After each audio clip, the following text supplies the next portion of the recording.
What's up guys, welcome back. This is anime fiction. You'll be watching What If Naruto Was the Allspark in Transformers Part 3. Now, let's begin.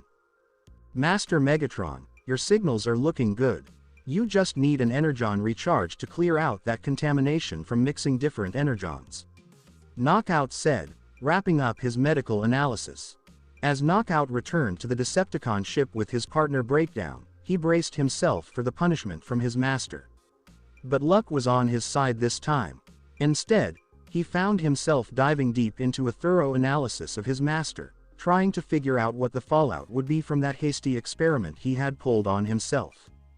Master Megatron, I get that I might not be in a position to judge your choices, but mixing Dark Energon and Singular Energon seemed a bit reckless, especially since we don't really know what those elements are all about. Knockout said, but then he quickly cringed, feeling a wave of fear wash over him as he noticed Megatron's eyes locked onto him. I apologize, Master. I didn't intend to offend you, it's just the perspective of a doctor and scientist. Knockout, what are the big changes in me since I woke up? Megatron got up from his seat and asked.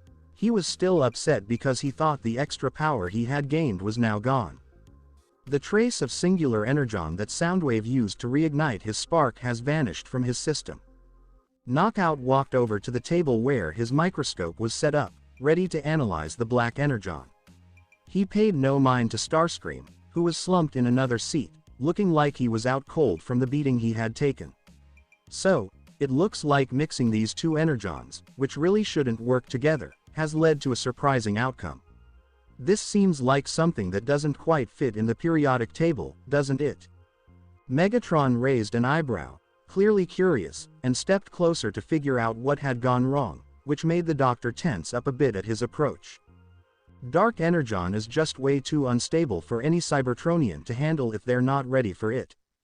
On the flip side, Singular Energon is much more stable and pure, which means it can really boost a Cybertronian's power to incredible levels. Knockout took a look through his microscope to check out the sample of that mysterious and intriguing component he had his eyes on. What's really fascinating about this fragment is how the elements from both poles are always bumping into and pushing away from each other. You'd think that would cause them to self-destruct, but somehow, they seem to be in sync, thanks to this black crystallization. It's kind of like mixing two different types of minerals in a forge. But it's still riskier than Dark Energon, like, dozens of times more dangerous, based on my calculations. So, you mentioned that they push each other away but are also in sync at the same time. Megatron asked, starting to piece together what the real origin of the Energon Singular could be. Yeah, I have a feeling your spark kind of melded them together like a forge, but honestly, this power is super risky. Using it as fuel without a way to stabilize it is just asking for trouble. Knockout said, feeling both impressed and a bit puzzled. Thank the Allspark that you, the Master, were able to get that thing out of your spark just in time. Megatron took a moment to think, walking around the infirmary with a sly grin as a light bulb went off in his head. So, Dark Energon is basically Unicron's blood that's been fossilized over thousands of years. But when the Singular Energon came into contact with it, things got pretty intense. Lord Megatron, I'm not quite getting your thought process here. Knockout confessed, trying not to upset his master. The Energon Singular is basically the lifeblood of Primus, who happens to be Unicron's rival. Megatron said, a look on his face like he had just cracked a tough puzzle. Is that Primus blood? Is this the right place? Here on this planet, Knockout said, clearly taken aback. I get it, but honestly, it's tough for me to wrap my head around it, even though I already know Unicron's blood is a real thing. So, the person talked about this epic battle between Unicron and Primus, right? It was super intense, with the power swinging back and forth like a crazy seesaw. After the battle, the blood from both sides turned into the Energon we recognize today. This suggests that there might be some of Primus' blood tucked away somewhere on this planet. Megatron opened his eyes, filled with excitement as he daydreamed about the power he could gain. Knockout tensed up when he felt Megatron's gaze on him, like he could see right into his soul. He stepped back a bit and raised both hands, signaling he was giving up. Master Megatron, I get it, I didn't manage to track down the human, but no need to stress, the Autobots are completely clueless about our mission. Since this is a bit of a unique situation for the Decepticons, how about reaching out to someone who really knows their stuff when it comes to tracking an investigation? Megatron leaned in closer to Knockout, making the doctor's legs shake with fear. Seriously, who would even think of doing that? Barricade, my master, was a police officer on Cybertron.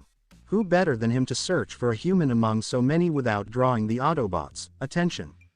Knockout suggested, looking like he was about to burst with energon, almost like a squeezed fruit. Megatron let out a deep sigh, really trying hard not to take out his frustration on the Decepticons' top doctor for messing up. Knockout, I need you to take on the job of stabilizing this mix of Unicron and Primus blood. My lord, so, even if I can play around with this current fragment, I'm going to hit a wall with testing resources if I can't get my hands on samples of each energon separately. I really need those to explore other ways to mix them together in. That's enough.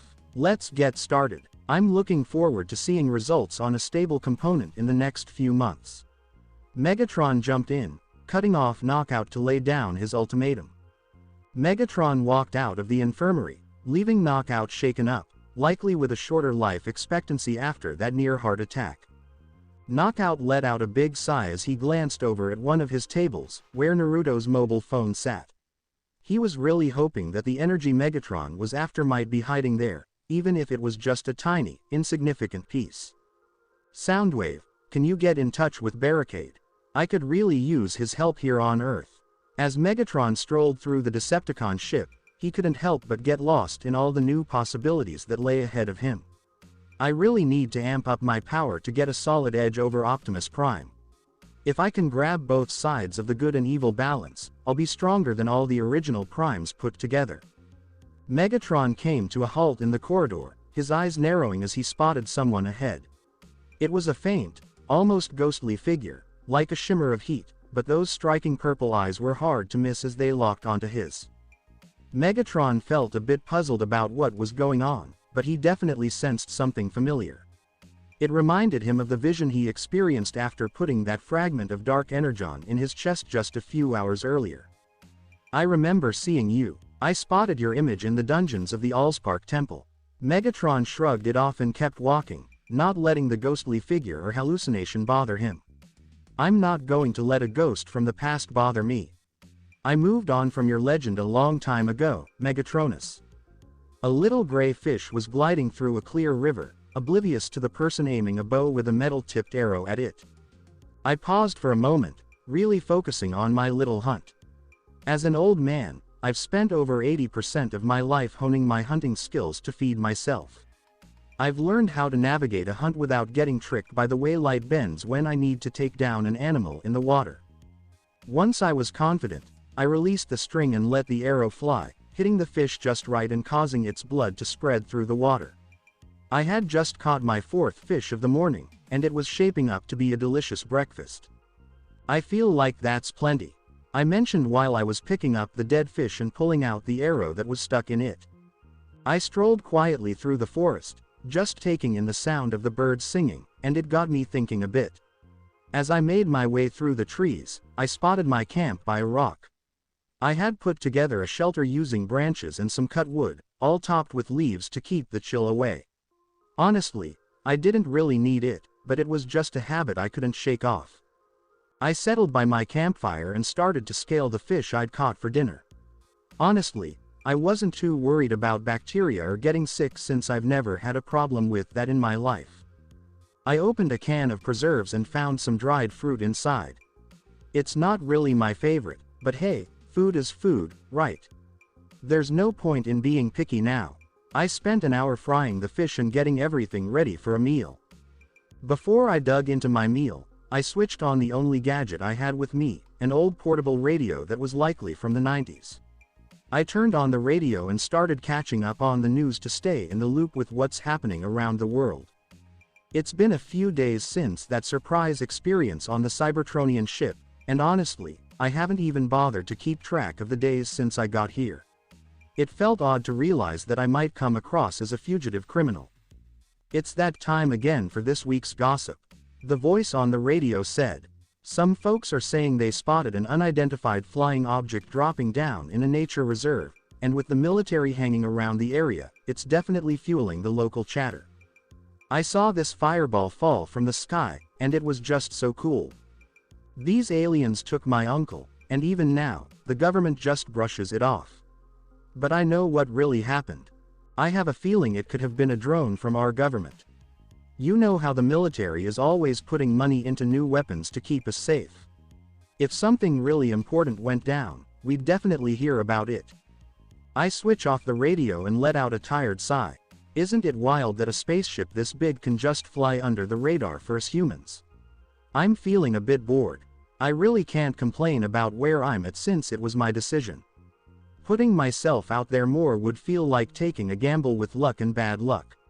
I really should have brought a book, like the Lord of the Rings saga. I've heard it's amazing, but wow. I think it's time for me to find a new hobby. You know, I've been thinking a lot about picking up a new hobby. The thing is, I've pretty much tried everything out there. Like, seriously, everything. I've dabbled in sculpting, carpentry, blacksmithing, and a bunch of other stuff, too. You know, the one thing I never really dove into was Allspark's power to create life. I mostly just played around with the energy and radiation to tweak objects, always being super cautious not to accidentally bring a living being into existence. Nonetheless, the emergence of life, even in its most minuscule form, could potentially lead to significant consequences. From my understanding of the Allspark, which has become intertwined with my existence, I have also learned that it transmitted information to my mind whenever I encountered something unfamiliar, or during my sleep when I experienced dreams at various points in a Cybertronian's life. This situation is rather unusual, as there exists an infinite number of sparks poised to be granted the chance to experience life, in addition to the billions or trillions of sparks that have already existed in the past and reside within me. The notion of life and death for a Cybertronian parallels the beliefs found in various religions. Regardless of their moral alignment, every individual follows a singular path to their demise, with the exception of those who align themselves, either directly or indirectly, with Unicron's anti-spark, which stands in opposition to my very being. While I have access to the life of a Cybertronian, there are only a select few that pique my curiosity. However, the sheer volume of information can be overwhelming, making it challenging to determine the best starting point for my learning journey. Envision a single spark from a Cybertronian as a library, with each year of their existence representing an entire book. This analogy illustrates the extensive network of information within my mind that remains unaccessed. Despite my extensive study of Cybertron and its inhabitants over the initial few centuries, I gradually ceased this approach, as it would be inappropriate for someone to gain access to my life as if it were a book, revealing all my secrets without consent. In consideration of respect and privacy, I refrain from engaging with the latest developments on Cybertron. Therefore, my understanding of the ongoing conflict is solely based on the sporadic dreams I experience. My moment of reflection was abruptly disrupted when my radio, which had been turned off, started to produce an unpleasant high-pitched sound. This unexpected noise startled me, causing me to spit out my food and prompting numerous birds to take flight in alarm. A sudden burst of light emerged from the treetops, obstructing my view and compelling me to shield my eyes. "What has occurred at this moment?" I inquired, shielding my eyes with one arm until I experienced a sudden jolt beneath me that caused me to lose my balance and fall to the ground. Is it humanity's turn to experience a fate similar to that of the dinosaurs? I observed a significant cloud of smoke in the sky, clearly discernible above the treetops. A portion of me considered disengaging and moving on, yet I found myself intrigued by the underlying cause of the situation. It could have been an airplane or a helicopter. If I was naive enough to pursue an alien meteor in my youth, it seems reasonable to investigate what has descended from the sky now. In the event of a plane crash, there is a possibility for individuals to survive. While such incidents are infrequent, it is important to acknowledge that they can occur. Identifying the individual accountable for the tremor that occurred moments ago was straightforward, particularly given that it was situated at least a 10-minute walk away. Upon observing the trail of destruction, it was difficult to suppress a frown. Observing the devastated trees alongside an alien vessel with its metal melting and releasing smoke, I found myself reflecting on the irony of fate. This situation is unacceptable. I believe there may be some manipulation at play. It seems highly improbable that an extraterrestrial vessel could have crashed in multiple locations globally. It must have occurred precisely where I am situated. I expressed my discontent. The most unfortunate aspect is that the cliché has indeed come to fruition. It appears that extraterrestrial beings have a tendency to land in the USA. Has anyone considered placing a sign that reads, "Complimentary tourism for first-time visitors, with parking available on the American continent"? I was on the verge of departing, but my sense of guilt weighed heavily on me. Regardless of whether it was a Cybertronian vessel, there could be survivors in need of assistance. If they were deceased, I would refrain from intervening. The Cybertronian understanding of life and death is intricate, and I am not inclined to intervene. As an individual who holds life in high regard, I can offer assistance to the survivors, should they be fortunate enough to endure the impact. I carefully approached the ship, taking the opportunity to assess the damage to its structure. The damage sustained was not a result of the landing, rather, it occurred during combat. The damage has been assessed to the right wing, the main engines, and the fuel compartment. I approached the bow and observed a door that provided access to the ship. This device poses a significant risk, as it may activate unexpectedly. I recognized the potential danger of remaining close to a ship on the verge of explosion. However, I felt a strong obligation to ensure that no individual, irrespective of their background, suffered harm from such an incident. I embarked on the ship unaware that my life was on the brink of transformation due to a particular gothic spider. Upon entering the ship, I experienced a sensation akin to stepping into a disturbing spectacle. Before me were meticulously preserved cameras containing the severed heads of extraterrestrial beings. A significant number of them were so unappealing that describing them as unattractive would be akin to offering praise. This is quite unsettling and frankly, it is difficult to stomach. I covered my mouth to prevent myself from being ill after breakfast. I observed that there was an additional automatic door with a slight gap, likely compromised due to the landing. This resembles a film from the Predator franchise. I observed, moving closer and recognizing that it had been compromised. I had to exert some force on the door to access the other side. Without my enhanced strength, my exploration of this location would conclude here. Although it would be sensible to stop, the numerous horror films I have watched should have taught me better. Upon taking my initial step, I experienced a damp sensation on my foot and observed a blue liquid spread across the floor, accompanied by several transparent containers that had been shattered, releasing the same blue liquid in various areas of the floor. I lowered myself and carefully examined the liquid, bringing it close to my nose for a thorough assessment before tasting it. The energon purity is assessed at 9%, but it appears to be 12%. This should provide sufficient energy for a Cybertronian for a duration of 3 to 5 days at most.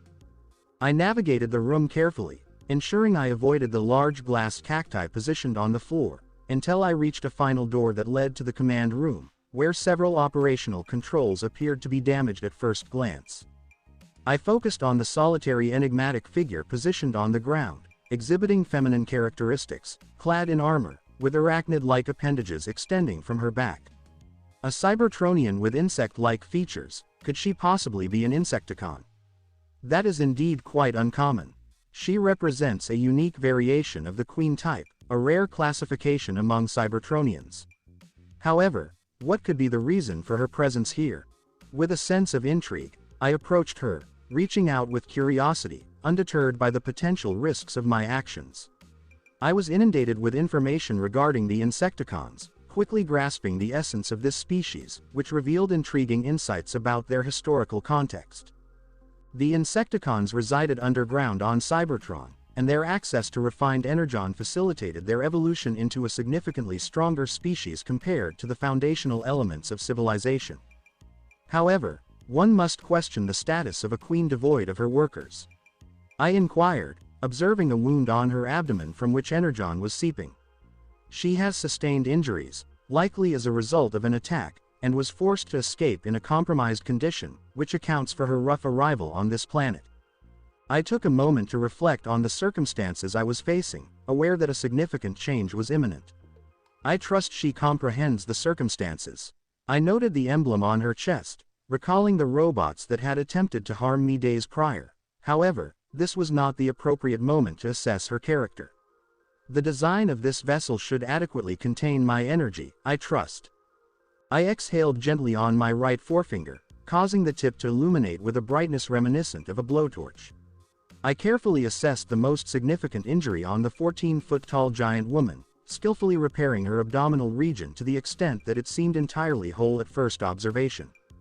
As Naruto completed the repair of the female Cybertronian's primary injury, her eyes slowly opened, showcasing a striking shade of purple. Upon feeling the contact on her body, she instinctively seized Naruto with her hand and firmly pinned him to the ground, demonstrating considerable force and strength in her grip. She repositioned herself and maintained a firm grip, remaining above Naruto, gazing intently into his eyes, as if she could perceive the essence of his being. She emitted a sharp, high-pitched sound reminiscent of a wild animal, clearly expressing her irritation with her captive. Arachnid pinned Naruto to the ground, disoriented from a challenging experience during her recent hunt on a remote planet. She experienced confusion and disorientation, yet she remained empowered, intrigued by the creature under her command. I appreciate your attractiveness, but do you think we might be progressing a bit quickly? I inquired, seeking to have her summarize her situation. Arachnid leaned in closer, scrutinizing every detail of Naruto's face in an effort to determine his racial background. Could you please clarify your identity? I am a human, and you have just arrived on planet Earth a few moments ago. Could you please refrain from attempting to undermine me? It is quite painful, you understand. I expressed my dissatisfaction as I felt her grip around me tighten. A human being, it has come to my attention that this is the planet where the Decepticons have been assembling over the past few years. Arachnid smiled, envisioning new opportunities and accolades to enhance her collection. I must bring to your attention that there is a critical situation at hand. Your ship is at risk of exploding. The potential consequences for both of us could be severe. I expressed my desire to free myself from her hold. Could you please repeat that? I am experiencing discomfort in my leg.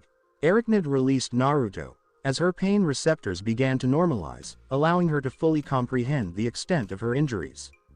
That Autobot caused me more harm than I anticipated. Upon her decision to release me, my immediate reaction was to exit the premises, as it was evident that she was exhibiting hostility. However, a part of me felt compelled to assist her.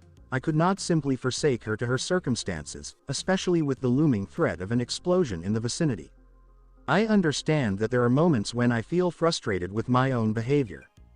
Arachnid sat on the ground, gripping her leg with both hands, regretting her underestimation of her last adversary, now unable to move effectively without medical assistance to address her injuries. She observed the human's approach and let out a fierce roar, expressing her anger and asserting her dominance. Despite his insignificance in comparison to her, she had little tolerance for being underestimated. I elevated my arms to indicate a lack of threat as I approached in a composed manner. Please rest assured, I have no intention of causing you any harm. Will I experience fear? If I weren't in so much pain, I would have addressed this matter already. Arachnid issued a warning, poised to utilize her additional limbs to eliminate the human. I was the one who addressed your stomach issue, so allow me to assist with your leg as well, and we can both depart from here amicably. What are your thoughts? I inquired, positioning myself a short distance from her leg. Your options are limited. You can either face a dire outcome here or allow me to assist you. Arachnid, gazing into the human's eyes, sensed an unusual quality about him, a distinct aura that compelled her to accept his assistance. A peculiar sensation enveloped her, as though she were inexplicably secure, as if she had returned to a place of comfort. I approached and made contact with her leg, her slender limbs quivering with tension, nearly twitching in response. She permitted me to make contact, yet it was clear that she was unaccustomed to such interactions, leading me to understand that any sudden movement could provoke a strong reaction. Naruto's fingers emitted a glow, prompting Arachnid's eyes to widen in astonishment. She was perplexed by the skill on display, questioning whether it was a typical ability originating from the human race, which she regarded as an inferior group that could easily be subdued and dominated. Arachnid observed in silence, her confusion evident as she experienced the restoration of her leg, its mechanical components reverting to their original condition, alleviating the discomfort she had been enduring in that area. "Are there any additional areas of discomfort?" I inquired with caution, aiming to avoid causing her any distress. Arachnid's cautious gaze flickered, and a subtle, playful smile graced her lips. "Please proceed, as I have not fully recovered yet." "I acknowledge your point," I observed with composure, noting that she was lowering her defenses, which prompted a subtle sigh of relief, as I was no longer concerned about an unexpected assault. She revealed a section of her left elbow that bore a significant scar, permitting me to approach while observing me intently with her gaze. I observed that her hands resembled sharp blades, much like her spider-like paws. She epitomized a lethal weapon, akin to a black rose adorned with poisonous thorns. Although I lack experience in romantic relationships or interactions with women, I acknowledge her beauty. However, one must attribute the credit to the original Allspark for designing women with such remarkable curves. Upon closer inspection, I must acknowledge that she possesses a striking beauty with her gothic aesthetic, particularly when she is not exhibiting any aggressive tendencies. I am curious about the original plans of Allspark regarding the creation of women like her. I will conduct some research on that later. In the meantime, I hope this gothic spider refrains from engaging in any hide-and-seek activities. She and I engaged in a brief, silent interaction as I attended to the injuries she sustained. Given the extent of the damage, it was clear that she had endured significant hardship. However, at first glance, she appeared to be nearly fully restored. Arachnid remained seated, examining her arms and body with meticulous attention to detail. Despite being a robot, she embodied femininity and placed significant importance on her appearance. One final detail remains to be addressed. She lifted her head to reveal a wound on her neck, a precise cut, as though a knife had expertly sliced through her skin. "I require you to lean over," I stated with composure, as I was nearing the completion of my work on her body and wished to avoid any potential misunderstandings. She leaned slightly to enable me to examine her neck more closely, revealing her wound in greater detail. It was evident that she was fortunate to have avoided a more severe outcome from the individual accountable for her injuries. I initiated internal repairs in that area to ensure thoroughness and discovered that the metal had not fully regenerated, but rather only superficially. The living metal of a transformer parallels the organic capacity for self-regeneration found in living beings. However, there exists a limit to the extent of a Cybertronian's regenerative abilities. The loss of an arm or an eye, for instance, represents elements that cannot be regenerated from the ground up and can only be restored through implants, similar to the organ responsible for the transformation. The biological aspect of the Cybertronians is quite fascinating, particularly the impressive capability of the Allspark to create and expand life through the metal itself. In the early understanding of humanity, many may perceive a Cybertronian as merely an advanced robot designed to replicate or mimic organic life. The true foundation lies in what sets Cybertronians apart from artificial intelligence, the spark. This semi-mystical source of life elevates them beyond mere machines, rendering them living beings in every sense of the term. It is my belief that had Cybertron not been entrenched in a cycle of conflict, the Allspark would have ultimately elevated Cybertronian biological capacity to a higher level. Primus represents the quintessential concept of creation, or perhaps a prototype of that idea, approaching the pinnacle of existence established at the dawn of time to combat Unicron, who, in his own right, was a deity. However, I have reason to suspect that his origin may have been influenced by an external factor. "I noticed you haven't shared your name with me," I spoke, aiming to alleviate the uncomfortable silence. "I am Arachnid, and I expect you to remember that," Arachnid stated with confidence. "I am Naruto," I stated softly, concentrating on completing the repair of her wound. Upon completing the repairs, she rose from the ground, revealing her height of just over 4 meters. It is conceivable that by utilizing the spider legs on her back, she could achieve a height of 5 meters. I previously perceived humans as an inferior and primitive species. However, they possess an extraordinary capability. Arachnid was noted by Naruto from the periphery of her vision. Only I possess the capability to accomplish that. The human race is currently in the early stages of technological advancement, and grasping even the fundamentals of Cybertronian biology would require decades of dedicated study. I stated, crossing my arms, pleased with the outcome of my efforts. Arachnid paid close attention to Naruto's statements. As a specialist in interrogation techniques, she possessed an unparalleled ability to interpret deceit and underlying motives. She smiled subtly, recognizing a unique opportunity that had presented itself to her. Arachnid and I observed smoke emanating from various cracks in the cabin and other areas of the building. The odor emitted was quite unpleasant, reminiscent of burning tires. I recommend that we leave this location before the situation escalates. I issued a warning as I approached the exit, but a spider-like appendage struck the ground before me, obstructing my way. If you are able to repair me, you will also be capable of repairing my ship. Arachnid stated with gravity, observe as the smoke becomes increasingly dark and opaque. The integrity of your vessel has been severely compromised, particularly concerning the energon tank. Given the circumstances, it is not feasible to conduct repairs prior to the explosion. I stated with seriousness, we have a mutual understanding. I trust you are someone who honors commitments. I spoke with seriousness, making an effort to maintain my composure while attempting to disregard the irritating smell of smoke in the air. Arachnid observed Naruto for a moment, interpreting his body language and recognizing that he was being truthful. This realization heightened her discomfort and disappointment, as it implied the loss of her collection of species that she had personally eliminated. The Cybertronian exhaled softly and exited her ship, acutely aware that her energon supply had been entirely spilled on the floor and that her valuable collection was at risk of being lost. The two walked in silence until they reached the exterior of the ship, the tension between them unmistakable.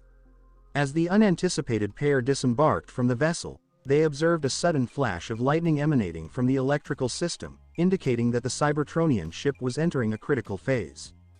The beams emitted by the alien ship generated powerful electrical currents that dispersed in various directions, with some nearly striking me.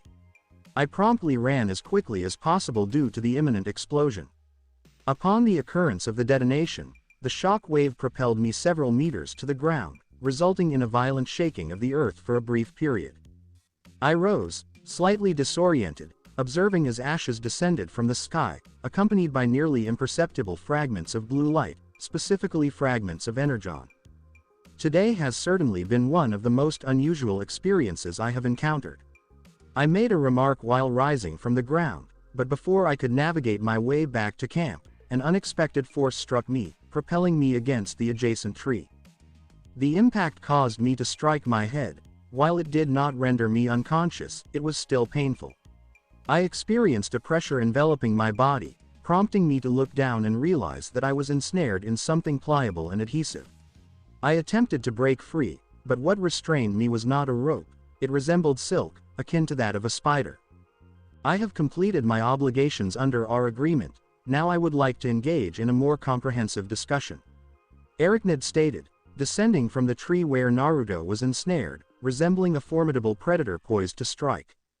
I believe it may be somewhat excessive for a second date, considering we did not even have dinner. I found myself unable to resist satirizing the situation, which was not beneficial for me in any way.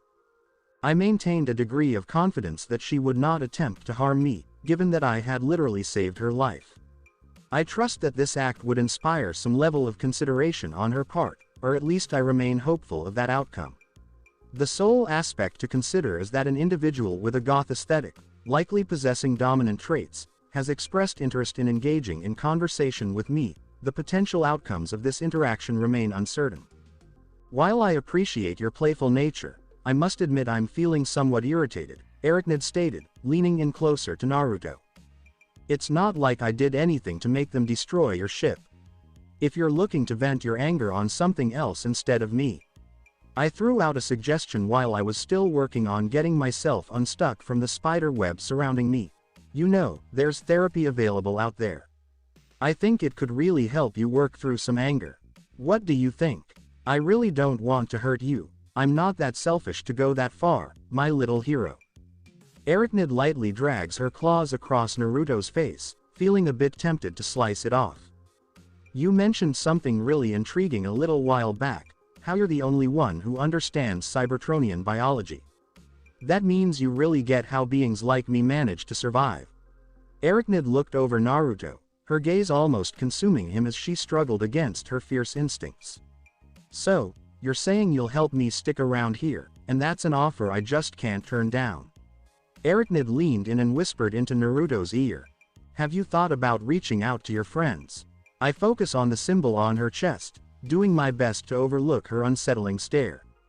I just use the Decepticon symbol because it's easy, but really, I'm the one in charge. Arachnid put her hand on her chest, right over the scratched Decepticon symbol. A goth spider woman with a bit of a narcissistic flair was exactly what I was looking for. I guess your top concern right now is tracking down some energon to keep going. With what you've lost, it seems like a long trip might not be the best idea for you. I mentioned, trying to figure out the actual reason she had locked me up. Good boy, you're not just a pretty face, you're pretty clever too. Arachnid smiled, seeing that Naruto couldn't resist her beauty. I hate to burst your bubble, but even if I could figure out how to get it to an energon mine, I'd still need to refine the raw stuff into a liquid. Unfortunately, we just don't have what we need for that, I said, trying to be reasonable, but it only made her frown. She glanced at me with a hint of irritation, clearly making an effort to hold it together. Absolutely, I could whip up an energon refinery for her from the ground up, but I can't shake the feeling that she might cause some trouble if I leave her to her own devices, especially considering her rather dubious preferences. Since she doesn't belong to any faction, she's way more unpredictable, which could be pretty dangerous for regular folks who might run into her. My little buddy, if you could fix me up, then I know you can whip up a refinery for me too. But just a heads up, if you can't, I might have to give you a little nudge to make sure you listen to me. Arachnid slashed Naruto's face, but instead of blood, a sky blue light burst forth, accompanied by a completely glowing liquid. Arachnid was intrigued by the liquid. As a killer and hunter, she was aware that many organic species had blood in different colors like blue, green, or red, but nothing quite like this. Arachnid, just so you know, I'm definitely not a masochist, and I'm not anyone's toy. I mentioned feeling stressed, sensing the Allspark doing its thing to heal my body. It was something beyond my control, just a basic safety measure for him. Can you help me get out of this thing? Arachnid couldn't believe her eyes when she saw the cut on his face heal in just seconds. It was something she had never witnessed before, leaving her completely astonished. But even with that quick healing, she couldn't help but notice the bright blood still lingering on his cheek. She just couldn't help herself and gave in to the urge, licking the blood to see how it tasted, wondering how it compared to other races in the universe. Arachnid's eyes widened in surprise as she experienced a familiar taste on her palate, but this time it was much more intense and enjoyable. At the same time, little rays danced over her body, making her feel amazing. Energon. Ha ha ha. It looks like you're quite a bit more than just an ordinary human, huh? Arachnid smiled, clearly more intrigued than ever. Wow, what a tasty surprise. You always know how to impress me. It tastes so good that I just want to take a bite. Arachnid leaned in closer to Naruto, her fangs visible as if she was tempted to taste him. Ouch. Hold on a second, you goth vampire. I'm not ice cream for you to just lick, you know. I was trying to pull away from the spider's web, worried it might actually bite me like a vampire. I enjoy watching my prey struggle, but honestly, I'm more intrigued by you. Arachnid leans in just a few inches from Naruto's face, causing him to blush a bit. I've got some pretty solid interrogation skills, and I can tell you didn't lie about being human. But it seems like you made humans out to be a bit different from yourself. I couldn't help but frown, feeling a bit annoyed with myself for missing that slip-up. Now, this goth dominatrix was raising an eyebrow at me, and I could sense her suspicion about my nature. In that moment, I just felt like punching myself in the face for being such an idiot. I've been human since the day I was born. I'm just a person with some pretty cool abilities, right? It's that straightforward. I mentioned it, just being honest, without going into any details about myself. Do you want to join me for this game? I'm not someone you can easily trick, There's no way you're getting away from me.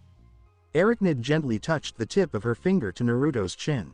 I like you, so I'll take it easy on you for now, but just wait, I'll get you to spill the truth, one way or another. Arachnid is a notorious female Decepticon known for taking out dozens of Autobots in her past. Her reputation, along with her striking wild and gothic beauty, has made her quite famous. Once the war started reaching other planets, she decided to leave the Decepticons behind and carve out her own path. She developed a new obsession that fed her darker impulses, collecting organic alien species from various worlds through killing. For the first time in her life, she found herself not wanting to kill, at least not the creature that had saved her. That was a big deal for her, something she had never experienced before. It was like she was feeling a whole new emotion that was completely foreign to her. Naruto was almost kidnapped, all tied up in layers of silk, like some kind of toy, with just his head sticking out to breathe. It was definitely a bizarre sight to see. Wow, this is really embarrassing, I whispered, feeling completely stuck because Arachnid had really outdone herself in keeping me trapped, almost like I was her pet or something. Why do you say that? I don't just let anyone join me, you should feel pretty special. Arachnid sneered as she strolled through the forest in her arachnid mode, transforming her thick legs into a spider's abdomen and using her 6 extra legs to move around effortlessly. You're taking advantage of it just because you're good looking, I whispered while rolling my eyes. Arachnid caught Naruto's whisper and couldn't help but smile, feeling a mix of pride and arrogance. But just as she was soaking in that moment, an unpleasant sensation hit her, causing her to lose her balance. What's up? Arachnid was deep in thought, trying to figure out why she felt so disoriented. Are you doing all right? Don't you think it might be a good idea to take a break? I mentioned, seeing that she seemed a bit out of it all of a sudden. Arachnid shifted her spider-like abdomen into her robotic legs, put a hand on her head, and settled down on a rock next to her. How are you doing? Maybe I overlooked something when I fixed you, like some internal damage I didn't catch. I mentioned it, thinking it might be something a bit more serious. I'm feeling pretty tired, Arachnid said, feeling a bit out of sorts. Arachnid, let's get to it. I'll figure out what's going on with your body, and we can work out a better deal given the situation. I was talking about the cocoon I found myself stuck in. What's the reason I should say yes? I'm the only one who can truly help you out. I'm not sure you really understand much about Cybertronian medicine. I playfully poked at her, and for a second, she seemed a bit on edge. Just like I pictured it. After a brief moment of silence, she let me go from the cocoon, and I seized the chance to stretch out a bit. As I started to feel my body unwind, I took a closer look at what was going on with the gothic robot. You're really fortunate to have medical knowledge. Doctors are pretty hard to come by these days. Arachnid muttered with annoyance. Cybertronian medicine isn't too tough, especially for your kind who can live for thousands of years without a hitch. You've got all the time in the world to pick it up. I made a comment, really enjoying her irritated reaction. I focus on Arachnid and channel some of my power into my eyes, letting me see way beyond the usual view, almost like I have X-ray vision. That's not quite right. Nope, not that one either, healthy T-Cog. No. I whispered to myself, trying to figure out what was bothering this goth vampire. So, after taking a look, I discovered she was doing okay, just a tiny bit of energon keeping her going. It was kind of like that classic 15% battery life we all know too well. So, what I'm getting at is that you're okay, it's just that you might be low on energon. I gave a calm warning. All you need is a little energon boost, and you'll be back to normal in no time. That's a bit concerning, my reserves are not as high as they usually are. Arachnid murmured to herself, but Naruto could hear her just fine. You just need a tiny bit of energon to help you get out of this forest. Your body is really trying to save energy, which is why you're feeling so exhausted. I mentioned that it was likely the first time she was experiencing these feelings. Alright, I've got to rush and find some energon or we can split it. Arachnid shot Naruto a wicked glance. Seriously, don't even think about it, I said, a chill creeping down my spine as I sensed what was on her mind. I'm not just some extra blood bag to be used. Oughtn't you want to help out a lovely lady with some food? Arachnid put on a sweet, innocent voice and caught Naruto with her hands, making sure he couldn't get away. I'll be easygoing until we stumble upon a mine or energon stash to quench my hunger. I've got another idea to help you restock. I said it quickly, and she raised an eyebrow, clearly intrigued. There's a bit of a less strange option than biting me and sucking my blood. What could that be, my little hero?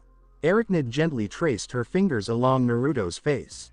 I could give transplanting energon into you a shot, but just a heads up, I've never actually done it before, especially not on a Cybertronian, so I can't really say what the side effects might be. I gently placed my hands over hers, hoping to earn her trust and keep her from trying to bite me. So, how are you planning to pull that off? Arachnid flashes a seductive smile, unaware of it, as she shows a bit of gratitude to the one who came to her rescue. Can I touch your chest? I whispered, and it hit me just how odd that sounded. It's not like I did anything to make them destroy your ship. If you're looking to vent your anger on something else instead of me. I threw out a suggestion while I was still working on getting myself unstuck from the spider web surrounding me. You know, there's therapy available out there. I think it could really help you work through some anger. What do you think? I really don't want to hurt you. I'm not that selfish to go that far, my little hero.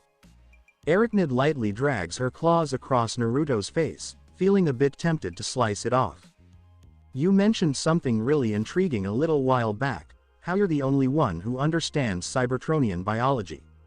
That means you really get how beings like me manage to survive. Arachnid looked over Naruto, her gaze almost consuming him as she struggled against her fierce instincts. So, you're saying you'll help me stick around here, and that's an offer I just can't turn down. Arachnid leaned in and whispered into Naruto's ear. Have you thought about reaching out to your friends? I focus on the symbol on her chest, doing my best to overlook her unsettling stare. I just use the Decepticon symbol because it's easy, but really, I'm the one in charge. Arachnid put her hand on her chest, right over the scratched Decepticon symbol. A goth spider woman with a bit of a narcissistic flair was exactly what I was looking for. I guess your top concern right now is tracking down some energon to keep going. With what you've lost, it seems like a long trip might not be the best idea for you. I mentioned, trying to figure out the actual reason she had locked me up. Good boy, you're not just a pretty face, you're pretty clever too. Arachnid smiled, seeing that Naruto couldn't resist her beauty. I hate to burst your bubble, but even if I could figure out how to get it to an energon mine, I'd still need to refine the raw stuff into a liquid. Unfortunately, we just don't have what we need for that, I said, trying to be reasonable, but it only made her frown. She glanced at me with a hint of irritation, clearly making an effort to hold it together. Absolutely, I could whip up an energon refinery for her from the ground up, but I can't shake the feeling that she might cause some trouble if I leave her to her own devices, especially considering her rather dubious preferences. Since she doesn't belong to any faction, she's way more unpredictable, which could be pretty dangerous for regular folks who might run into her. My little buddy, if you could fix me up, then I know you can whip up a refinery for me too. But just a heads up, if you can't, I might have to give you a little nudge to make sure you listen to me. Arachnid slashed Naruto's face, but instead of blood, a sky blue light burst forth, accompanied by a completely glowing liquid. Arachnid was intrigued by the liquid. As a killer and hunter, she was aware that many organic species had blood in different colors like blue, green, or red, but nothing quite like this. Arachnid, just so you know, I'm definitely not a masochist, and I'm not anyone's toy. I mentioned feeling stressed, sensing the Allspark doing its thing to heal my body. It was something beyond my control, just a basic safety measure for him.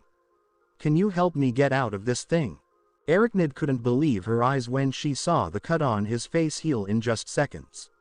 It was something she had never witnessed before, leaving her completely astonished. But even with that quick healing, she couldn't help but notice the bright blood still lingering on his cheek. She just couldn't help herself and gave in to the urge, licking the blood to see how it tasted, wondering how it compared to other races in the universe. Arachnid's eyes widened in surprise as she experienced a familiar taste on her palate, but this time it was much more intense and enjoyable. At the same time, little rays danced over her body, making her feel amazing. Energon. Ha ha ha. It looks like you're quite a bit more than just an ordinary human, huh? Arachnid smiled, clearly more intrigued than ever. Wow, what a tasty surprise. You always know how to impress me. It tastes so good that I just want to take a bite. Arachnid leaned in closer to Naruto, her fangs visible as if she was tempted to taste him. Ouch. Hold on a second, you goth vampire. I'm not ice cream for you to just lick, you know. I was trying to pull away from the spider's web, worried it might actually bite me like a vampire. I enjoy watching my prey struggle, but honestly, I'm more intrigued by you. Arachnid leans in just a few inches from Naruto's face, causing him to blush a bit. I've got some pretty solid interrogation skills, and I can tell you didn't lie about being human. But it seems like you made humans out to be a bit different from yourself. I couldn't help but frown, feeling a bit annoyed with myself for missing that slip-up. Now, this goth dominatrix was raising an eyebrow at me, and I could sense her suspicion about my nature. In that moment, I just felt like punching myself in the face for being such an idiot. I've been human since the day I was born. I'm just a person with some pretty cool abilities, right? It's that straightforward. I mentioned it, just being honest, without going into any details about myself. Do you want to join me for this game? I'm not someone you can easily trick, there's no way you're getting away from me. Arachnid gently touched the tip of her finger to Naruto's chin. I like you, so I'll take it easy on you for now, but just wait, I'll get you to spill the truth, one way or another. Arachnid is a notorious female Decepticon known for taking out dozens of Autobots in her past.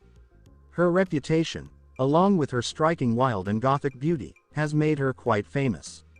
Once the war started reaching other planets, she decided to leave the Decepticons behind and carve out her own path. She developed a new obsession that fed her darker impulses, collecting organic alien species from various worlds through killing. For the first time in her life, she found herself not wanting to kill, at least not the creature that had saved her. That was a big deal for her, something she had never experienced before. It was like she was feeling a whole new emotion that was completely foreign to her. Naruto was almost kidnapped, all tied up in layers of silk, like some kind of toy, with just his head sticking out to breathe. It was definitely a bizarre sight to see. Wow, this is really embarrassing, I whispered, feeling completely stuck because Arachnid had really outdone herself in keeping me trapped, almost like I was her pet or something. Why do you say that? I don't just let anyone join me, you should feel pretty special. Arachnid sneered as she strolled through the forest in her arachnid mode, transforming her thick legs into a spider's abdomen and using her 6 extra legs to move around effortlessly. You're taking advantage of it just because you're good looking, I whispered while rolling my eyes. Arachnid caught Naruto's whisper and couldn't help but smile, feeling a mix of pride and arrogance. But just as she was soaking in that moment, an unpleasant sensation hit her, causing her to lose her balance. Arachnid was deep in thought, trying to figure out why she felt so disoriented. Srey, you doing all right? Don't you think it might be a good idea to take a break? I mentioned, seeing that she seemed a bit out of it all of a sudden. Arachnid shifted her spider-like abdomen into her robotic legs, put a hand on her head, and settled down on a rock next to her. How are you doing? Maybe I overlooked something when I fixed you, like some internal damage I didn't catch. I mentioned it, thinking it might be something a bit more serious. I'm feeling pretty tired, Arachnid said, feeling a bit out of sorts. Arachnid, let's get to it. I'll figure out what's going on with your body, and we can work out a better deal given the situation. I was talking about the cocoon I found myself stuck in. What's the reason I should say yes? I'm the only one who can truly help you out. I'm not sure you really understand much about Cybertronian medicine. I playfully poked at her, and for a second, she seemed a bit on edge. Just like I pictured it. After a brief moment of silence, she let me go from the cocoon, and I seized the chance to stretch out a bit. As I started to feel my body unwind, I took a closer look at what was going on with the gothic robot. You're really fortunate to have medical knowledge. Doctors are pretty hard to come by these days. Arachnid muttered with annoyance. Cybertronian medicine isn't too tough, especially for your kind who can live for thousands of years without a hitch. You've got all the time in the world to pick it up. I made a comment, really enjoying her irritated reaction.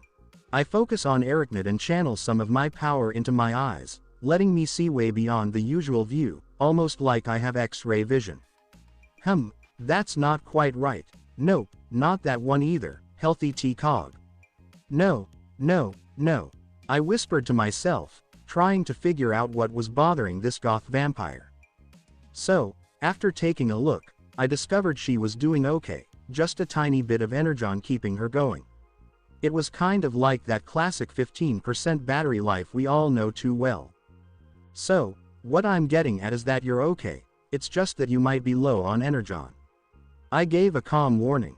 All you need is a little energon boost, and you'll be back to normal in no time. That's a bit concerning, my reserves are not as high as they usually are. Arachnid murmured to herself, but Naruto could hear her just fine. You just need a tiny bit of energon to help you get out of this forest.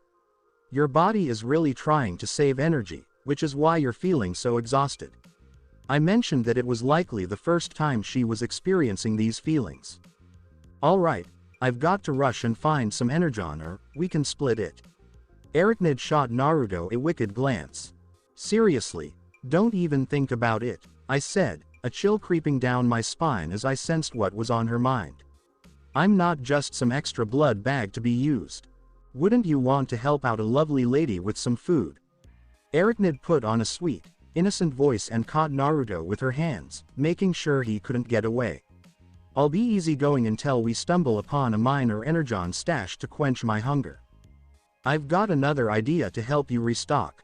I said it quickly, and she raised an eyebrow, clearly intrigued. There's a bit of a less strange option than biting me and sucking my blood. What could that be, my little hero? Arachnid gently traced her fingers along Naruto's face. I could give transplanting energon into you a shot, but just a heads up, I've never actually done it before, especially not on a Cybertronian, so I can't really say what the side effects might be. I gently placed my hands over hers, hoping to earn her trust and keep her from trying to bite me. So, how are you planning to pull that off? Arachnid flashes a seductive smile, unaware of it, as she shows a bit of gratitude to the one who came to her rescue. Can I touch your chest? I whispered, and it hit me just how odd that sounded. I had the distinct impression that I was being observed from behind, as if a predatory creature were tracking my movements.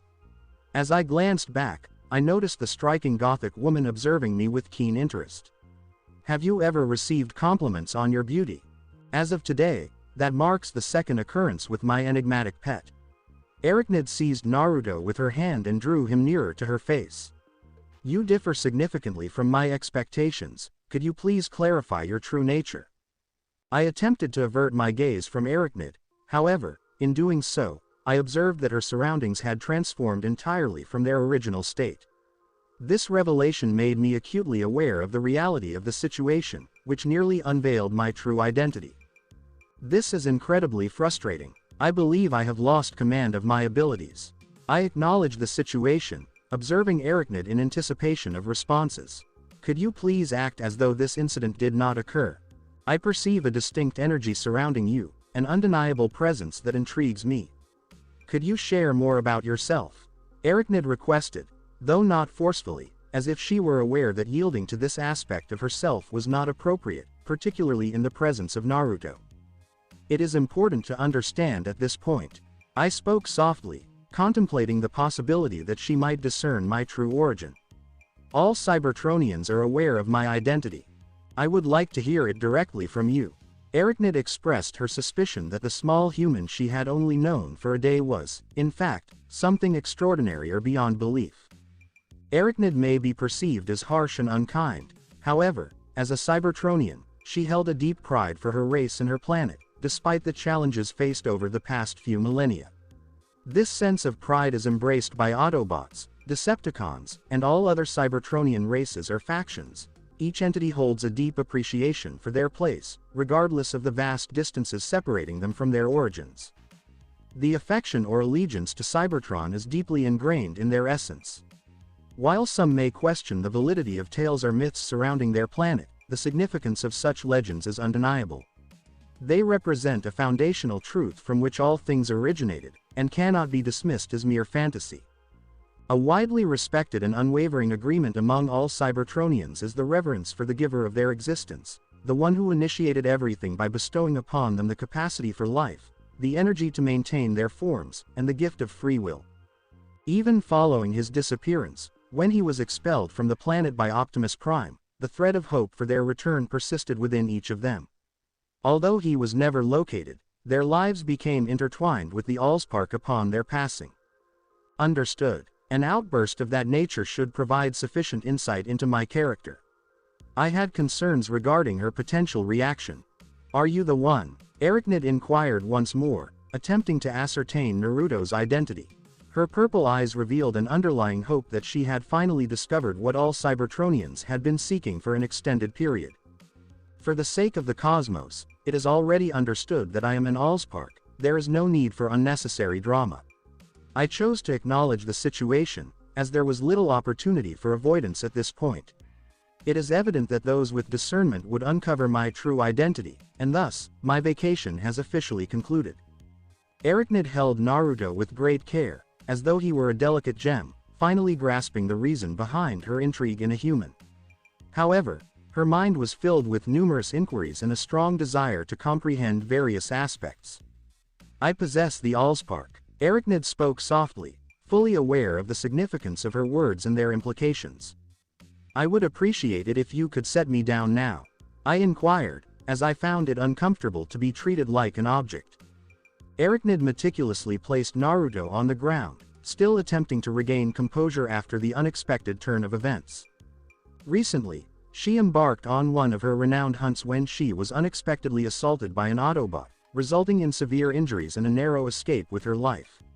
Upon her arrival on the planet where the primary conflict between the Autobots and Decepticons unfolds, the first significant discovery she makes, or rather rescues from imminent demise, is the Allspark itself. "Could you please explain how that is possible?" Arachnid inquired, gazing intently at Naruto. She was still attempting to comprehend the circumstances she found herself in. "What is the reason for your current appearance, or why do you resemble a human?" I regarded her with a hint of surprise as her once dominant and confident demeanor had vanished. "I serve as a conduit for the Allspark. Specifically, my mind is distinct from the wisdom gathered over generations. While I can retrieve that knowledge as a memory, my human personality and life experiences take precedence in shaping my existence." "Could you please clarify what you mean by container?" Arachnid inquired, attentively seeking clarity. "Indeed, to clarify, I am not the original vessel of Cybertron's Allspark. I am simply a human who contains the Allspark within my body. My physiognomy and biology create a protective layer that complicates the natural perception of the Allspark energy within me." I approached Arachnid and took a seat next to her to observe the new form of the local nature. "Additionally, possessing the Allspark within me serves as an effective disguise, provided I maintain control over my abilities and do not reveal myself as I have done now." "Were you selected by the Allspark?" Arachnid observed Naruto with a concealed sense of admiration in her gaze. "It wasn't precisely that way. Anyone could have assumed my role. It depended on who approached him first. Upon his arrival on this planet, his vessel ultimately malfunctioned, resulting in an energy leak. However, as his power is neither subject to loss nor depletion, it remains as formidable as in its original form, regardless of the presence of a vessel. I recall the day when my life underwent a significant transformation. Upon my approach, he integrated with me, transforming my body to function as though I were the original vessel designed by the initial primes. This approach ensured that the power of the Allspark remained contained, preventing any unintended transformation of this planet into a version of Cybertron. Could you clarify how the Decepticons or Autobots failed to detect the arrival of the Allspark on this planet? Arachnid expressed her astonishment at her own people's failure to recognize the existence of the most significant and powerful artifact on Cybertron. For someone so beautiful, You seem to rely less on your imagination. I rise and observe her expression shift slightly in response to my remark. I am the oldest individual on this planet. My age significantly surpasses the average life expectancy of my species. Fortunately, the Allspark has bestowed upon me extended youth, as it would be unusual for me to appear as an elderly man without teeth. Otherwise, I would have already considered cosplaying as Dumbledore. Arachnid paused to reflect, her mind racing with the vast array of possibilities that had emerged. She was likely the sole individual in the entire cosmos who possessed precise knowledge of the location and identity of the most significant being on Cybertron. I am pleased to learn that the esteemed Allspark considers me appealing. Arachnid observed Naruto's response to her remark with a hint of amusement. What are our next steps, Allspark? I would prefer not to have my identity defined by others. Please refer to me as Naruto, and I kindly request some discretion regarding my personal matters. I crossed my arms, increasingly concerned about what lies ahead. Arachnid smiled and took hold of Naruto with her hand, applying a slight pressure without causing him any harm. Certainly, my dear companion. She observed Naruto's displeasure at the nickname. I have made it clear that I am not tied to anyone. I replied, feeling annoyed that she appeared to have become accustomed to treating me as if I were a mere object. Having established your identity, I anticipate a positive and collaborative relationship between us. Arachnid spoke in her usual playful manner. I sincerely hope I won't need to be overly concerned about you. I began to lose my train of thought, as an unwelcome sensation started to emerge. A troubling recollection surfaced regarding an individual who declared the most significant conflict on Cybertron, the War of the Primes, a figure enveloped in as much obscurity as Unicron. A dark figure emerged amidst the debris, its eyes radiating a purple glow as it dragged a lifeless Prime by the neck, while its companions observed with expressions of disapproval. Onyx Prime stood without one of his large, imposing wings, observing the traitor with the single eye he had remaining. Beside him, Micronus Prime floated in the lotus position, his expression serious in the face of the formidable threat. The heavy footsteps of a colossal transformer, towering over 100 meters, echoed as he approached, wielding two mystical swords. This was Nexus Prime. A significant beam of light sliced across the ground, halting the traitor's advance. This formidable strike was delivered by a Prime wielding a white sword, which housed a mystical object in its hilt that enhanced the weapon's capabilities. This renowned weapon, known as the Star Saber, was carried by Prima Prime, the leader of the Primes.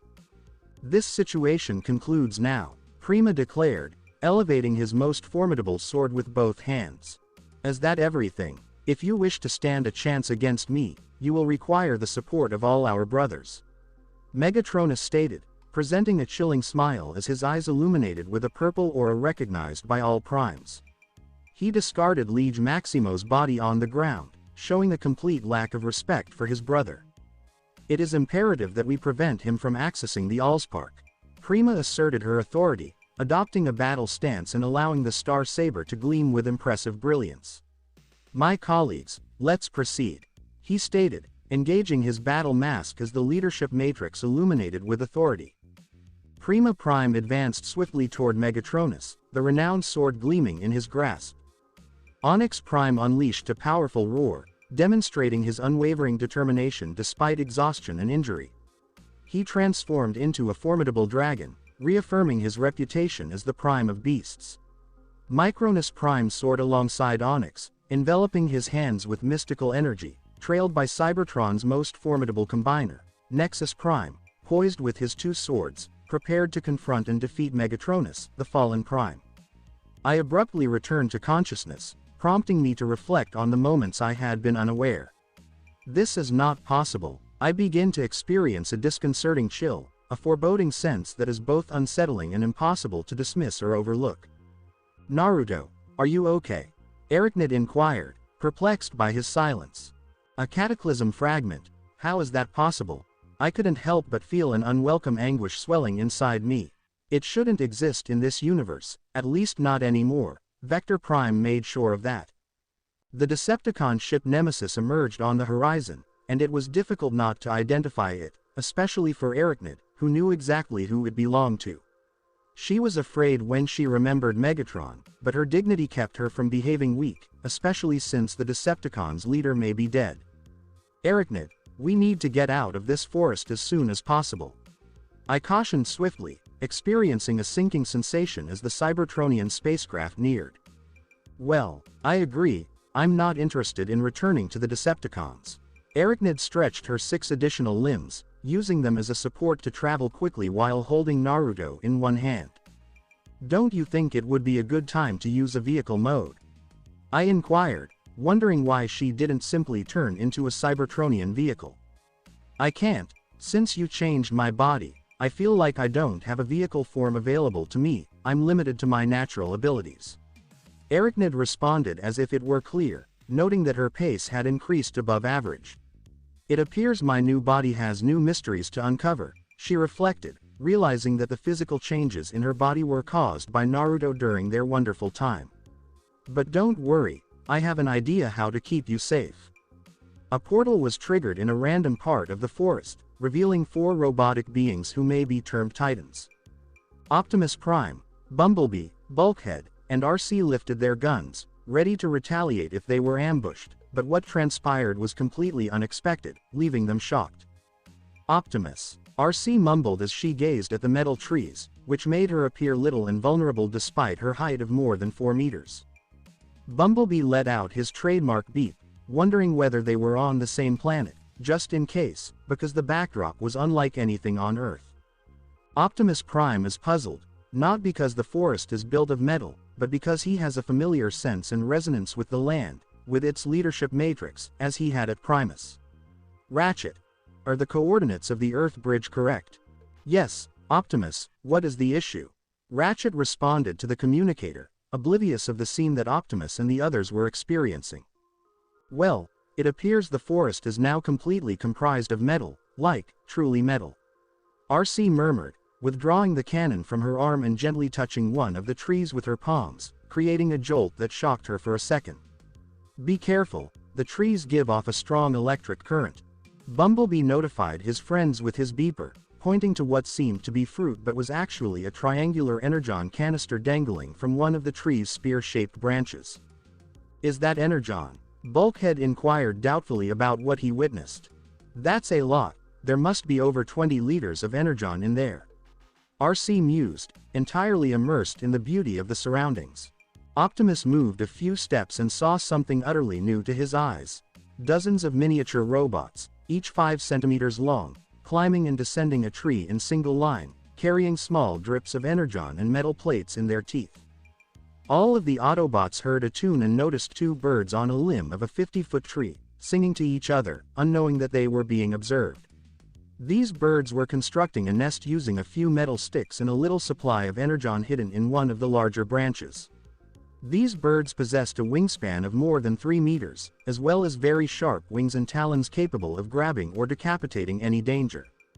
A heavy shuffling of footsteps aroused the 4, prompting them all to immediately adopt fighting stances, but they gradually relaxed their guard when they realized that the beast, which dwarfed even Optimus in size, as if it were a giant walking battle tank, appeared unconcerned about them. This beast resembled a turtle, measuring 20 meters long and 17 meters tall, with 2 massive guns on its shell. I feel small, Bulkhead admitted, feeling how his human buddies could react to seeing them. What's happening? Ratchet inquired, concerned as to why he was left out. Ratchet, I believe the forest we are in is a whole different environment than this planet, like a blend of Cybertron and Earth in one.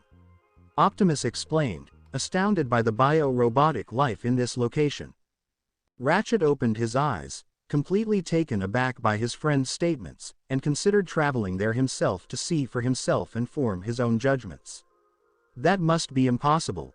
Bumblebee beeped, indicating that it was the truth, which is tough to express in words but easy to believe once you see the location. RC went a few steps, but when she noticed some trees in the horizon, she transformed both of her arms into cannons, ready to unleash her whole firepower on a single target. A giant spider with an 8-meter wingspan spun a web on several trees. RC was about to shoot, recalling her greatest arch-rival, but she suddenly understood it was not her greatest opponent, but rather something horrible and akin to Arachnid. Specifically, the spider's abdomen contained dozens of additional young spiders, each with an average wingspan of 15 centimeters, stacked on top of one another.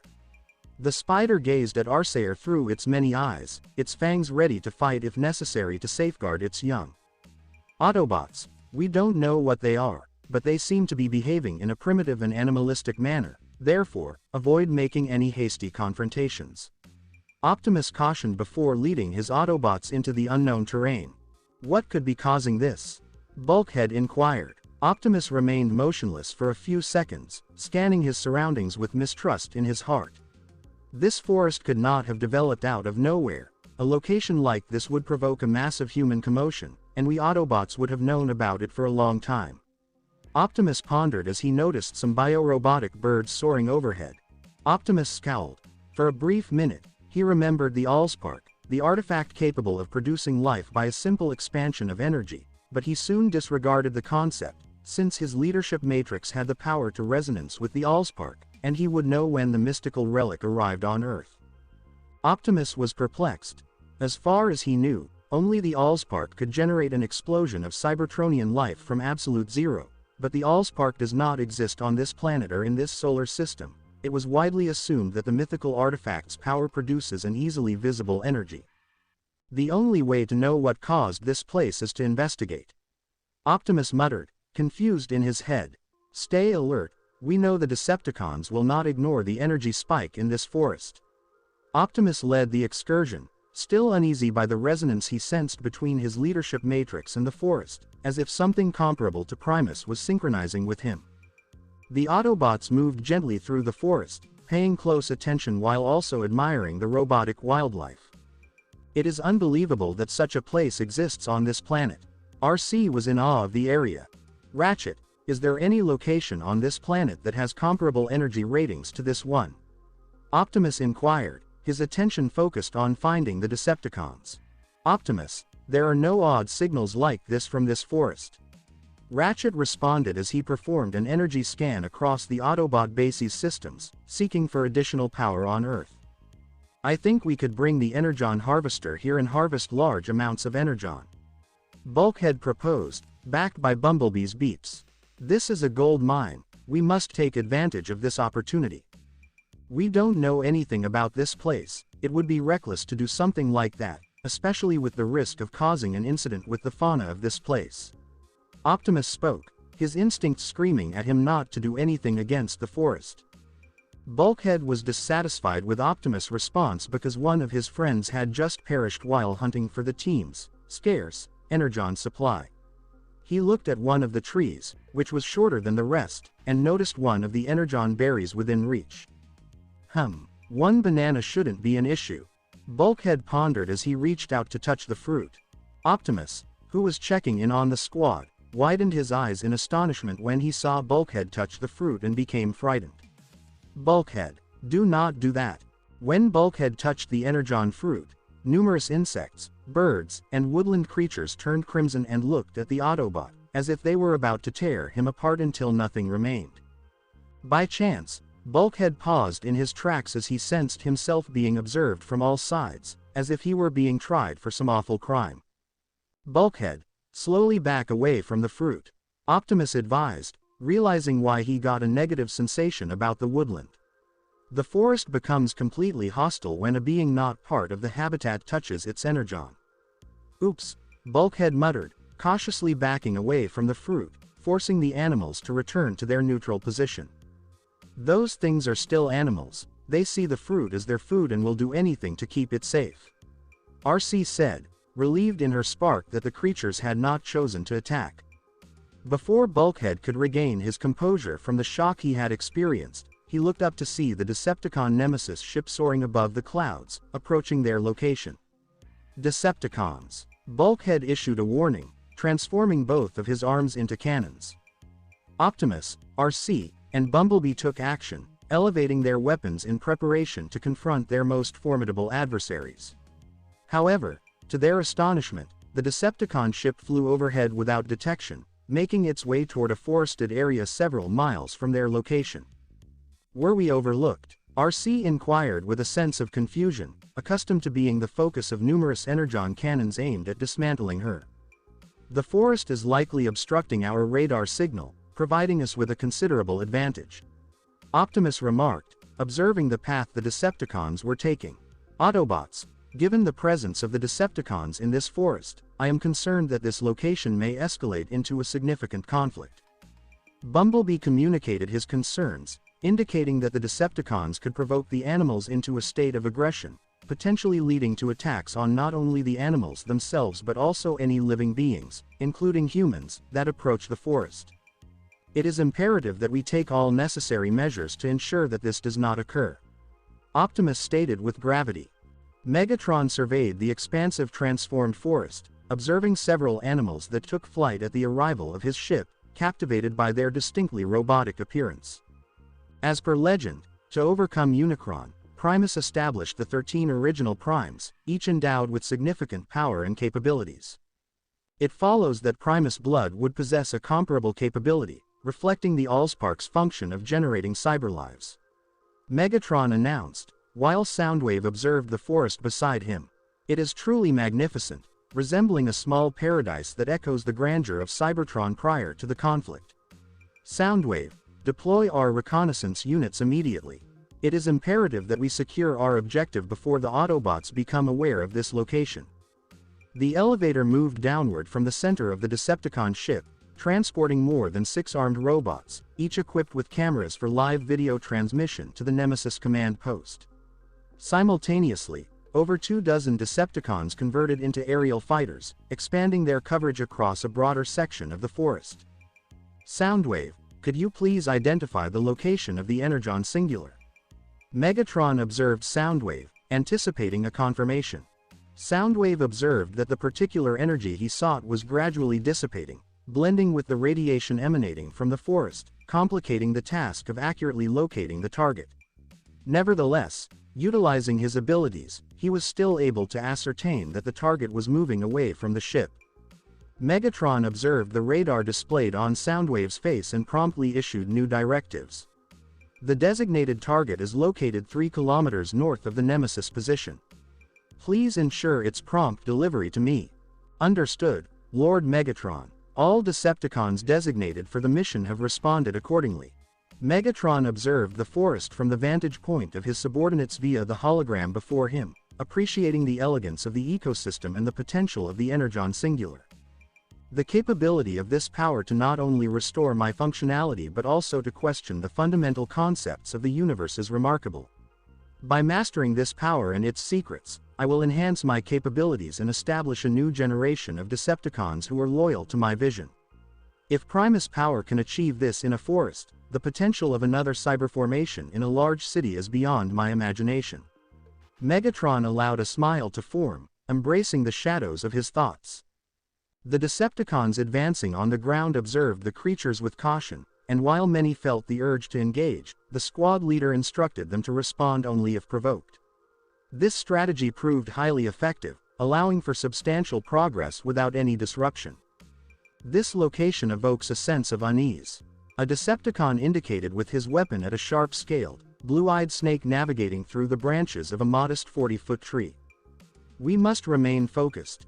It's crucial that we do not lose our way in an environment such as this, stated the leader of the group, who possessed a significantly larger weapon than his companions. Attention ground crew, you are nearing peak radiation levels, cautioned a Decepticon from the Decepticon commode post. Acknowledged. The leader responded, instructing his team to maintain a discreet approach. Air team, do we have any updates regarding the Autobots' location? No Autobots detected on radar or visually. Continue monitoring, the leader of the air team stated, temporarily taking over for Starscream. A Decepticon tasked with overseeing the Energon radars typed on the computer keyboard with noticeable irritation, attempting to calibrate the radar amidst interference. This forest is obstructing the signal. It seems as though every tree in this area is somehow active. The Decepticon spoke in a hushed tone. The ground team, comprised of 6 heavily armed Decepticons, advanced towards a towering tree approximately 100 meters in height. Its branches, dense and adorned with blade-shaped leaves, bore over 400 energon fruits, making it stand out prominently among the surrounding trees. Lord Megatron, it appears we have reached the heart of the forest. The leader of the group expressed his thoughts with a hint of uncertainty. Megatron observed the tree with evident astonishment, recognizing its distinct characteristics compared to the others. It seemed prudent for him to conduct a thorough investigation. Conduct a thorough investigation of the location and address any suspicious activities appropriately. Megatron issued a directive. The group leader approached the tree with careful consideration. He conducted a thorough examination of the area and observed that even the animals he had previously encountered were absent, as it was a sacred site that ought to remain undisturbed, which raised his suspicions. His audio receptors detected a faint, nearly imperceptible sound. Due to his heightened awareness, he recognized that he and his companions were not alone in this location.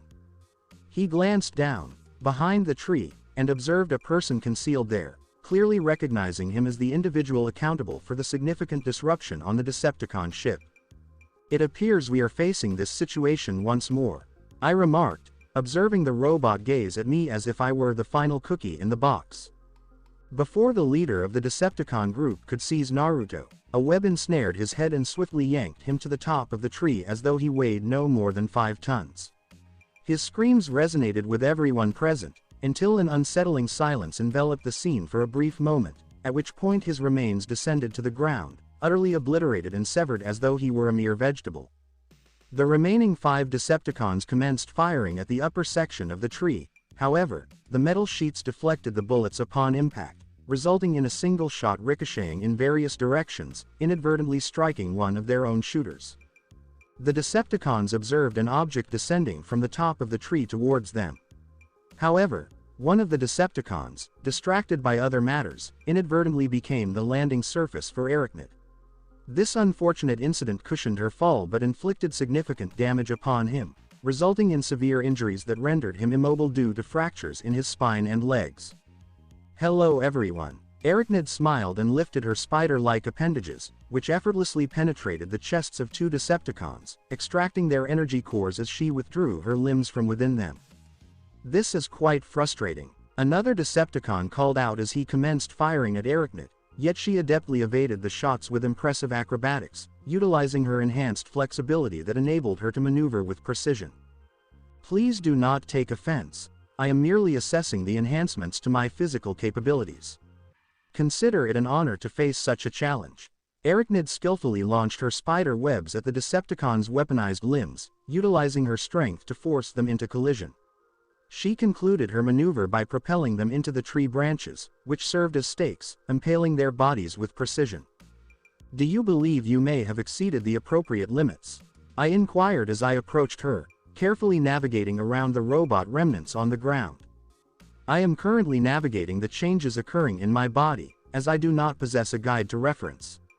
Arachnid placed her hands on her waist. She glanced to the side and observed the Decepticon she had incapacitated, who was now fixated on her. This provoked her irritation, prompting her to swiftly extend one of her sharp claws and sever his head, resulting in his eyes gradually fading in color until he ultimately succumbed in silence.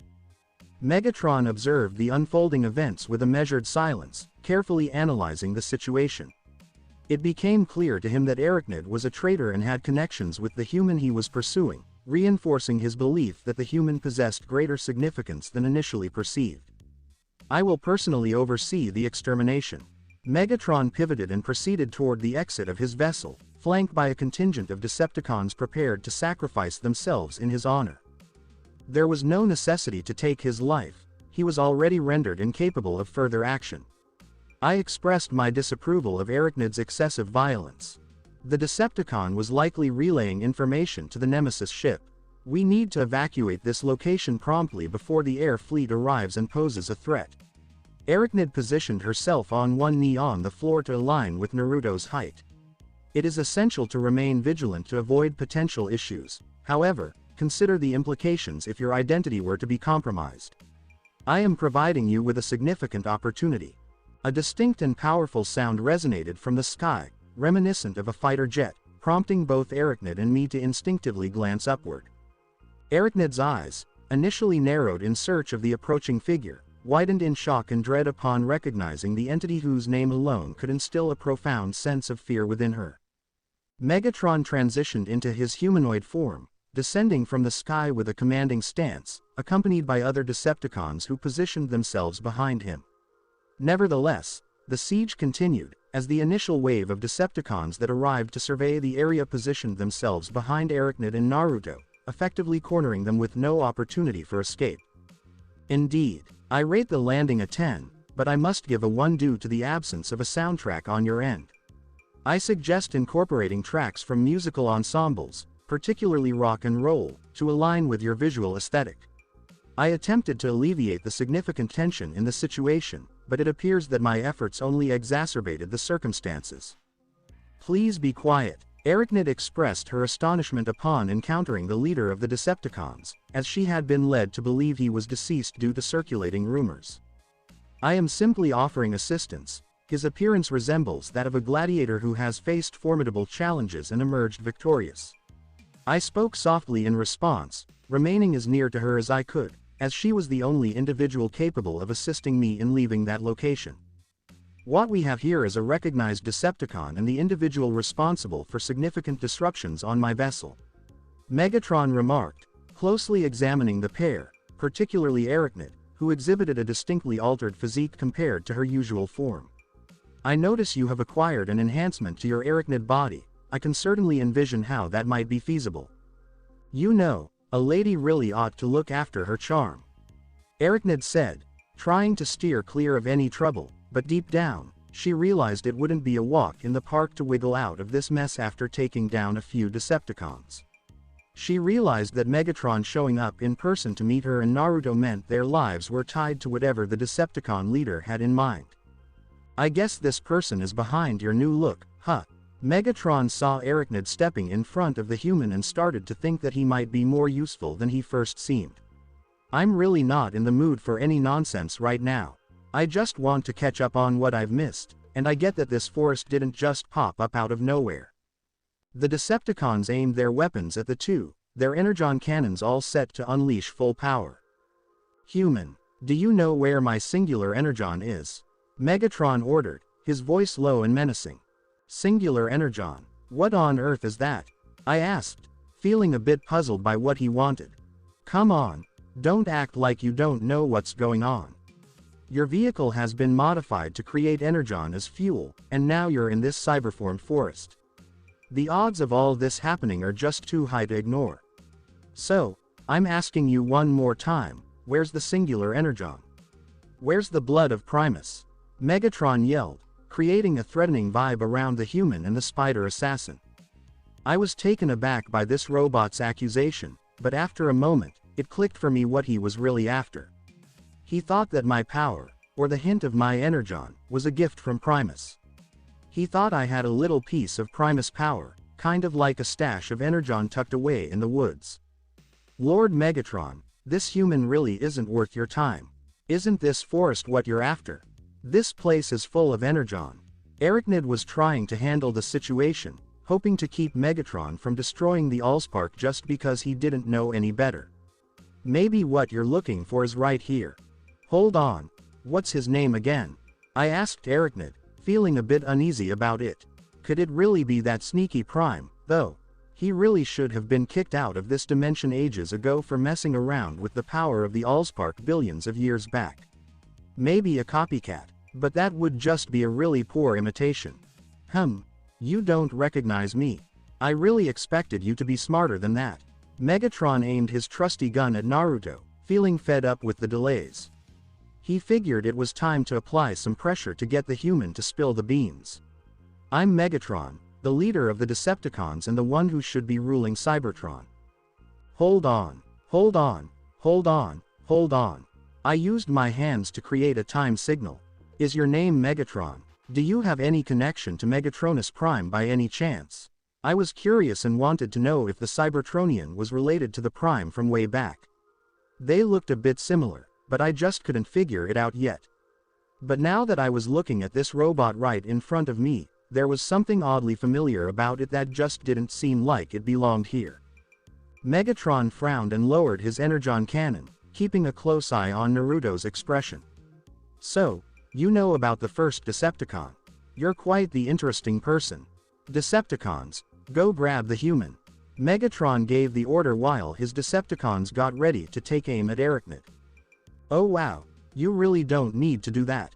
I ended up crying, but it was clear my plea didn't really matter. Arachnid, realizing her execution was imminent, quickly thought of a daring plan. Something that could give her a shot at fighting back and getting out of the tight spot she found herself in. It's Megatron. I challenge you to a duel. Arachnid made an announcement that caught the Decepticons off guard, particularly Megatron, who looked on with a suspicious frown. I couldn't help but stare at Arachnid, taken aback by what she just said. It was honestly wild. This Megatron dude was nearly twice her size. I mean, how on earth could she even think she stood a chance against someone like that? Are you really going to go against me? As Megatron stepped forward, Arachnid couldn't help but take a step back, almost instinctively. I'm not going down without a fight for my life. If I take you out, I might just become the next leader of the Decepticons. Arachnid took a few steps forward, gathering her courage to do something bold, stretching out her arachnid paws like sharp blades aimed at the Decepticon leader. In Kaon's arena, I honed my skills through the battles fought and the challenges faced against my opponents. I'm the leader of the Decepticons because of my strength and skills, something a little spider like you just can't compete with. Megatron pulled out his sword from his right arm, gearing up to start a public execution right in front of everyone. Stay tuned for more. Thank you for taking the time to listen to this video. I'm thrilled you watched the video. If you enjoyed it, be sure to like and subscribe for even more exciting content coming your way soon.